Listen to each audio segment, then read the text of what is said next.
it's good to get going, and certainly been around this team a lot this summer. But anytime you're starting fall camp, it's always a good day, and it's a better day when we get to get on the field, and that'll come tomorrow.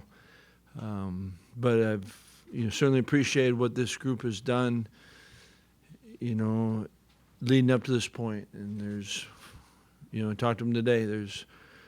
We have 4 phases where we get ready for the season, and it's winter conditioning, spring practice, summer workouts, and all 3 of those, I feel like they've gone well. But the most important phase is fall camp. It's also the shortest one. We've got 25 days, and you get 20 practice opportunities, and we've got to take full advantage of that. And then we get 1 week to prepare for our first opponent, and the season's on us. But so huge focus on being in the moment of camp, and we can get a lot done. And I feel good about this group that way.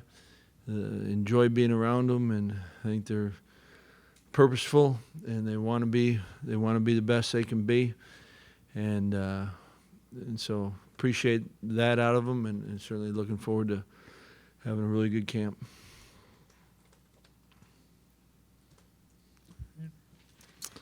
All right. That was quick. Well, I know you spoke about this a little bit last week in Indy, but there's the proposal about transfer windows, and obviously your team had 7 guys transfer midseason last year. Do you think that would help coaches and teams if there was just certain times guys could enter the transfer portal, or do you think this current system's okay? It's like a lot of this, and my brain's spinning right now because I just want to talk about camp. But I want to be respectful. I know you got a job to do. I think when you have a window, I get it, and we can manage it a little bit. I didn't have a problem when it happened, because all right, this guy wants out, then be gone. So I don't know that there's a perfect one that Colin. In managing roster, I think it's part of it, and so there's a lot of stuff that's coming, and we talked about it and last week, and a lot of it's projection. What's this going to be like? Well, I don't know. And I work best when what do I know, and then try to focus on that. Transfer, I got a little bit more. You're right, we've gone through it. What the window is, I don't know that I know exactly, because we haven't lived that. I didn't have a problem with the way it did go, but that's what'll be fun about getting going. Is the thing we do know is we get to have camp. Jeff. Well, this is year 3 for Vunovic as your punter, and obviously he made some strides from 1 to 2. What have you seen from him since the day he got here in terms of his development, and what do you think he can give you this year, perhaps even more last year, if that's possible? No, I think you're right, and that Vu has made improvement, and even I think his hands have gotten better, and I think the hands lead to more consistent drops, and he's certainly kind of, I think anytime a player has the ability to go around the track, and he's gone around it a couple times now, so he knows how to prepare and what to prepare for. I think that it goes under that category, that play. If we're going to be the best team we can be, I think he's got to be a big part of that. And I think it's in him, and he's capable. And I don't think we're asking something that's not real there. And so I think that he has.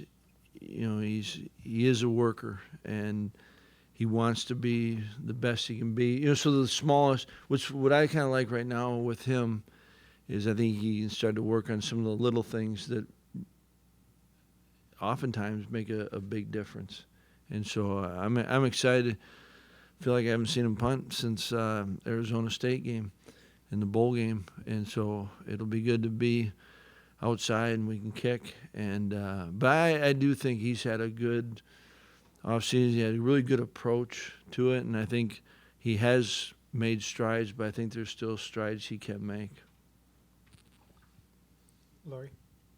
How can you take advantage, if you can, about with Mark D'Onofrio coming back after being out? Sometimes it could be a fresh perspective. Sometimes it can be brutal honesty, brainstorming.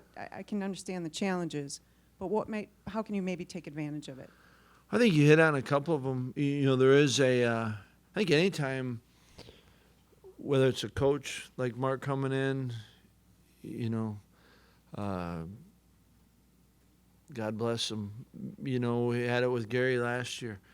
You see it with players that return back to play. There is a freshness and something that maybe you'd like to think you'd never take it for granted, but perspective. And I think he's also, I love it when you get someone with a whole nother set of background and experiences. And so you can kind of pick their brain about, you know, what do you think about this? And he's not, well, this is what we've done here. I know what we've done here. How can we be better in another way? And, you know, the things that he can, that he kind of snapped right into. And for him, it's a different assignment that he's been a coordinator for so many years. I know he's really looking forward to, you know, how can he be the best position coach? And he's had great experience in special teams. And I think one of the characteristics that drew us to Mark was that he did have experience coordinating, and so therefore he knows probably how to be a better assistant for a coordinator. You know, so I think, you know, certainly hate how we got to it, but I feel really fortunate that he's with us and we're going, and I think he's having fun with it, and it's a good group of backers, and that's a group that, you know, I think like a lot of our groups, I was kind of going through it and thinking most every position we're going to have real good competition, and inside backers is certainly one of them, but I think you go across the board, we've got good competition to kind of see how this roster really plays out and what individual roles will be, and so it's been good, but pumped at Mark's here. Steve? Just wondering, from the conversations that y'all's staff has had with recruits over the last year, how much do you sense that schools around the country are using NIL as a recruiting weapon, and how has that changed, if at all, since the rule took effect the change took effect a year ago? Yeah, I mean, it's, you know, it's the letter of the law is it's not to be used for inducement. I don't think that's the case.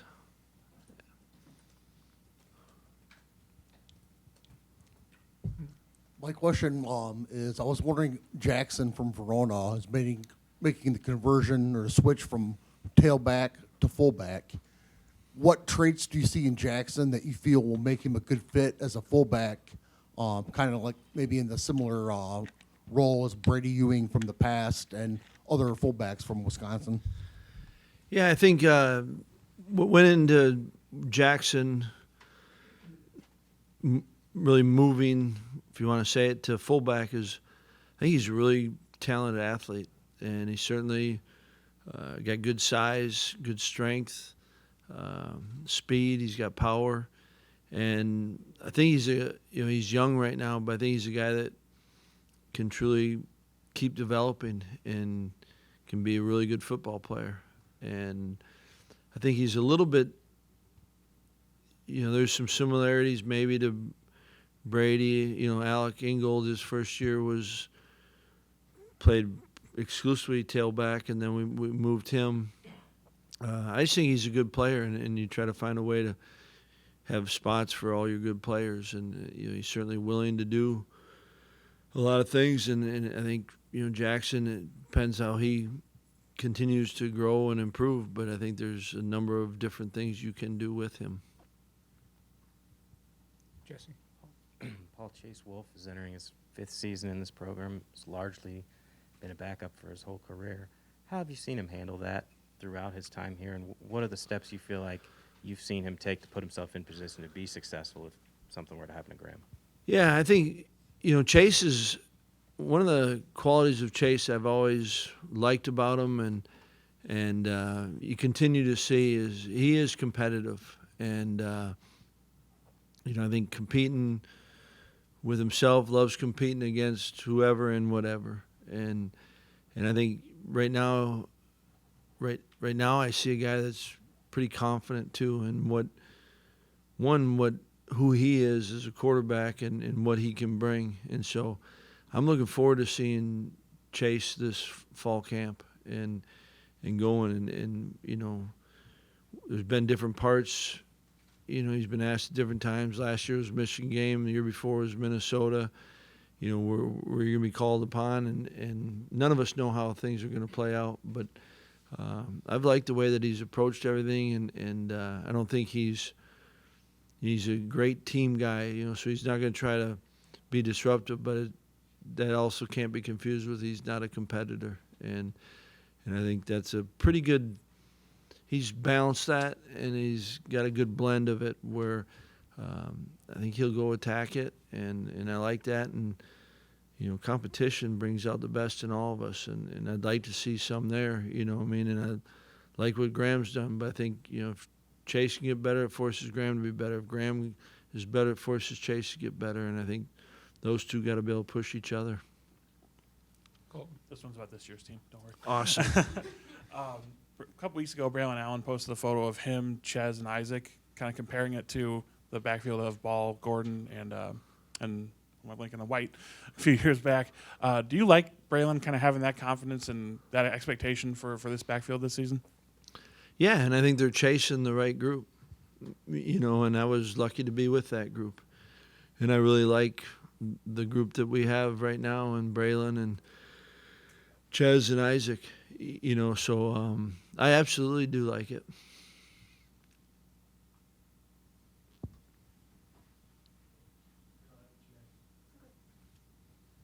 Nick Herbig has become such a big leader on this team. What do you expect to see from him this season?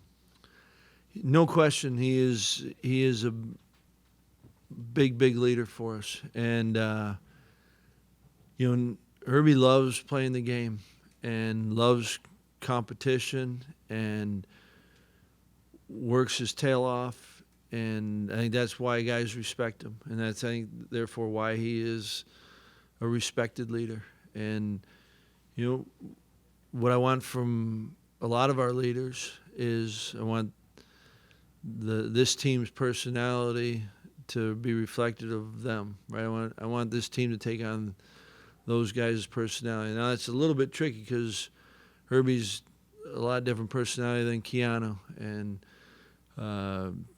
Tippmann and Chim and Graham and whatnot, right? But I want Herbie to be who he is. He's important to this team because of all that he brings and the drive that he has for himself, and therefore what he kind of puts on others. And feel really fortunate, to be with him because that's pretty unique. But he wouldn't ask one thing of his teammates that he wouldn't do himself, and he will do anything for this team. And it's a pretty good example, that we've all got to follow and we've got to match. Carly, back. Yeah, what do you want to see from Graham in fall camp and heading into the season just to take that next step as a starting quarterback? Yeah, I want Graham to play with great confidence and consistency and understand that, he's doing his part when he can make all those around him better, and that's going to involve a lot of different things. There's going to be times where it's going to be squarely on him, and he's got to be able to do it, throwing or putting us in the right play. There's going to be times where it's maybe not as direct. It's getting us out of a bad play or minimizing something that you want. But really want him to trust in himself and go play, but play with consistency and understanding that we got a lot of lot of trust in him, a lot of faith in him, and with that, there's a responsibility. And all of these things we've talked about and he wants, and I'm excited for fall camp for him. I'm really excited for every one of our guys, but certainly Graham, and it's, you know, we got some new faces that he'll be throwing to, and it's getting those guys squared away and getting them on the same page. But what's awesome about that position is you impact the whole team, you know, and kind of with that in mind, handle it the right way. Jarek. Paul, with you got the list for the the football staff, and just with looking at the recruiting staff in general, are you happy with the scope and the roles that are currently in place right now, or do you feel that you have to add more roles in the future? How do you feel right now?